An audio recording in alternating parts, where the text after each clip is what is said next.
እንዳጠጣ እኔ እያልኩ ያለሁት ቤቱ በእኔ ባንተም ድርሻ ይሰራል። እውነትሽ ነው? ሚኪ ዝቅቤ ሁሉ እያለባሽ ይቅርታ ጠይቂኝ። እሺ በቅናም መንፈስ ዝም ብለህ አትጨቃጨቀኝ። አልጨቃጨቅሽም። እኔ አባት ሮክር አንተኔ ልምታለኝ ለወይዚ የቤቱ አባወራ ነኝ ልትል ፈልገ እኔ እንደዛ አላልኩም። ምንድን ነው የተፈጠረች ብላል? አታስቀኝ እባክህ። አሁን ቶሎ ተነስና መወሰን ያለብንን ሁሉም እንወስናለን። እሺ የሚኪ ውርደት እንደቀጠለ ነው። በሹፌርነት እንዲያገለግል የተቀጠረው ተከስተ እንኳን ትርሲትን እየተመኛት ነው።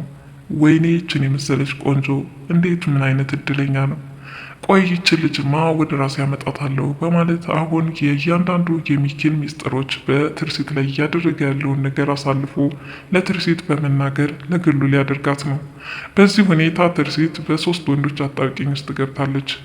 እንግዲህ ዛሬ ላይ ለመጀመሪያ ባሏ ፊቷ እያደላ መጥቷል። ልቦኗ እያሰበው ነው። በተለይ የአፓፓ ጎረቤቶች ቤቱ መቃጠሉን ተከትሎ ችግሩ ያስተሳሰራቸውና የብሩኬ ዋህነት፣ ደግነት ለነዛ ሰዎች ቤት ሰርቶ መስጠት እንዳለበት ከራሱ ገንዘብ ለምን ባዶዬን አልቀርም ለምን ጎዳና አልኖርም እያለ የሚያስብበት መንገድ እጅግ የትርሲትን ልብ እየነካው ነው። ሚኪ በጣም ራስ ወዳድ ነው። አይደለም ከራሱ ሀብት ንብረት አካፍሎ ለሌሎች ለድሆች ሊዘከር ይቅርና ራሷ ሀብት ንብረት እንኳን ሌሎችን ልትረዳ ስትፈልግ አይሆንም እያለ የሚከላከል ነው። እንግዲህ በሁለቱ ወንዶች መካከል ያለውን ልዩነት በማገናዘብ ትርሲትም ልቦናዋ እያደላ የመጣው ለብሩኬ ነው። ብሩኬ አሁን ባለበት ሁኔታ ከርብቃ ጋር ባላቸው ቅርበት ሚኪ ለምን እድሉን ተጠቀሚበት፣ ብሩኬ በጣም እንደሚወድሽ አረጋግጫለሁ። አንቺም ከአይኖችሽ የሚያሳዩት የፍቅር መስታወት፣ ይህንን በደንብ ልትገነቡትና ልትኖሩት ይገባል። እኔም ሚስቴን ማጣት አልፈልግም።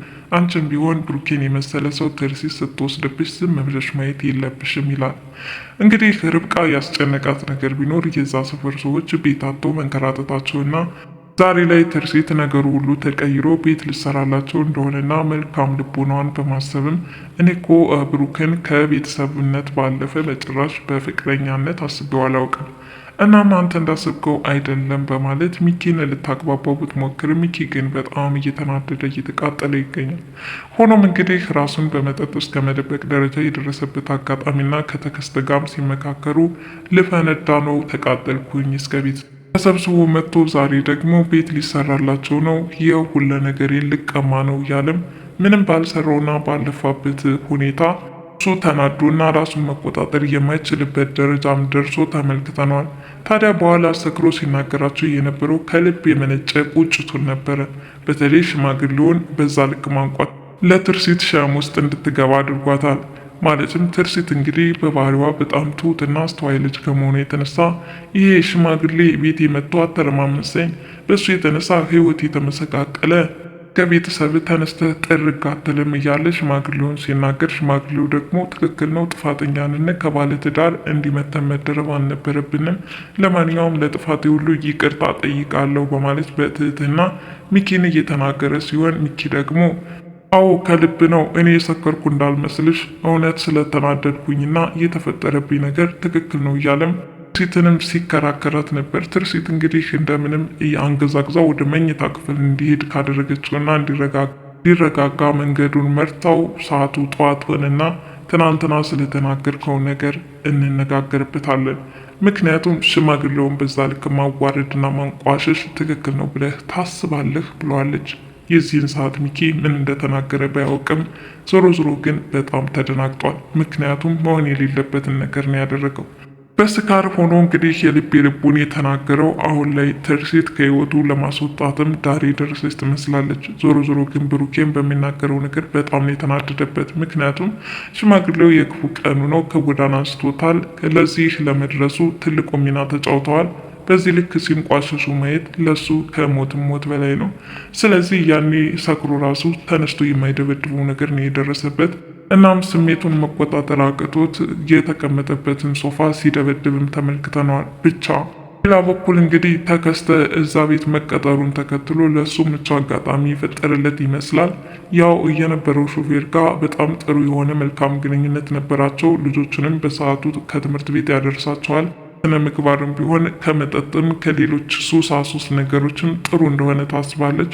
አሁን የመጣው ተከስተ ግን በምን አይነት ሁኔታ እንደተቀላቀለ ባታስታውስም ዞሮ ዞሮ ግን የመጠጥ ሰው እንደሆነ ደርሳበታለች ማለት ነው። ይህ ነገር ደግሞ ለልጆቿ ስጋት አሳድሮባታል። እባክን ከአልኮል ጋር ተያይዞ ግንኙነት ካለ በጭራሽ ለልጆች የሚሆን ነገር አይደለም። እናም ይህ ነገር አስብበት ስትል ነው ያስጠነቀቀችው። ታዲያ ተከስተ ምንም ነገር እንዳታስቢ፣ እኔ ከመጠጥ ጋር ምንም አይነት ዝምድና የለኝም፣ ልጆችሽንም ከአንቺ በላይ ያስብላቸዋለሁ፣ በጣም ላይ የምወዳቸው በማለት ሚኪ ወዳጅ እንደሆነና ለልጆቹ እንደተቆረቆረላቸው አድርጎም ሲያወራ ነበረ። ሚኪም እንግዲህ ለልጆቹ ከወለዳቸው በላይ አባት ለመጫወት ይሞክራል። በአንድ በኩል ብሩኬ ደካማ ባህሪ እያነሳም እንዲጠሉት ያደርጋል። ዛሬ ላይም ስለተከስተ ሲያግባባ የነበረው ጭራሽ እንኳን መጠጥ ይቅርና ምንም አይነት ከአልኮል ጋር ትውውቅ እንደሌለው አድርጎ ነው ሲነግራት የነበረው።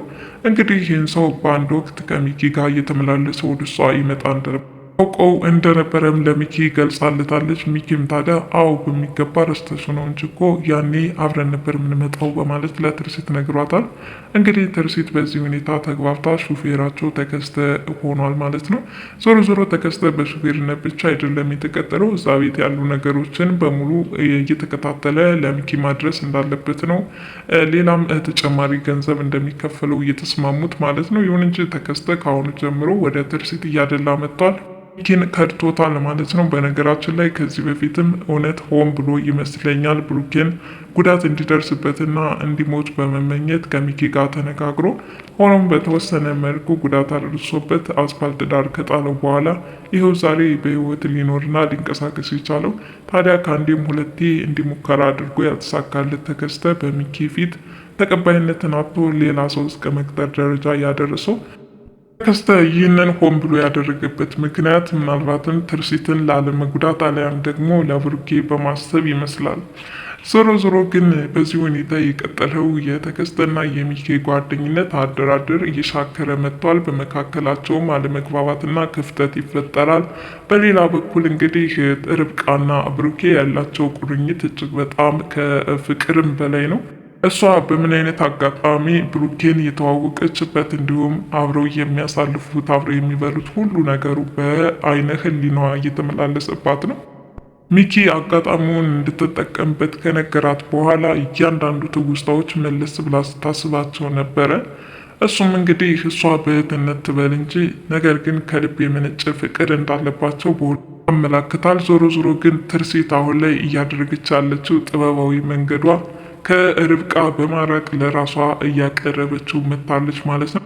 በዘነበም የጎረቤቶቻቸው ቤት መቃጠሉን ተከትሎ ለምንድን ነው ቤት ማድረው? ስቃዩን፣ መከራውን፣ ብርዱን ሁሉ ነገር መቅመስ አለብኝ። እነሱ ብዙ ፈተና አይቶ እየኖሩ አይደለም። ስለዚህ እኔ በምቾት ከኖርኩኝ የእነሱን ሁኔታ መረዳት አልችልም ማለት ነው በማለት እንግዲህ ጎዳና ምርጫ አድርገው ነበረ።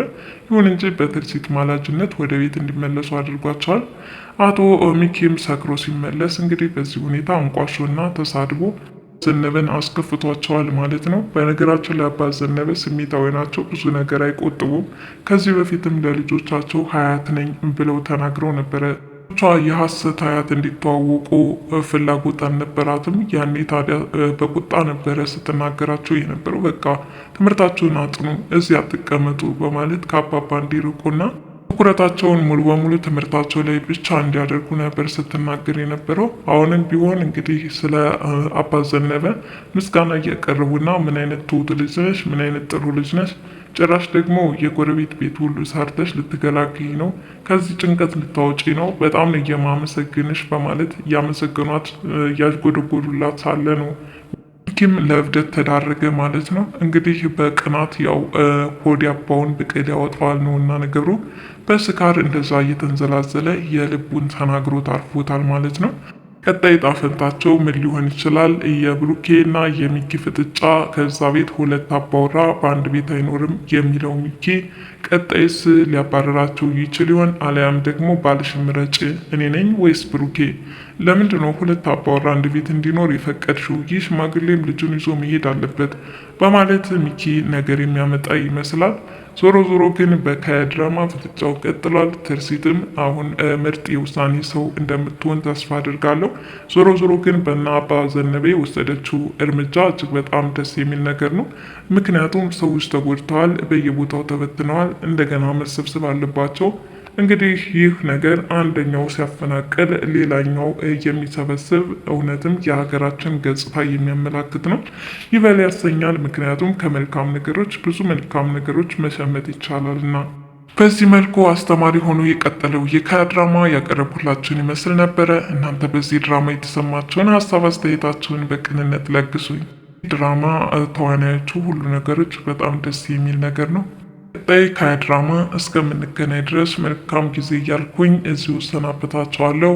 ለሀገራችን ሰላም እየተመኘው መልካም ጊዜ። ባይ ባይ።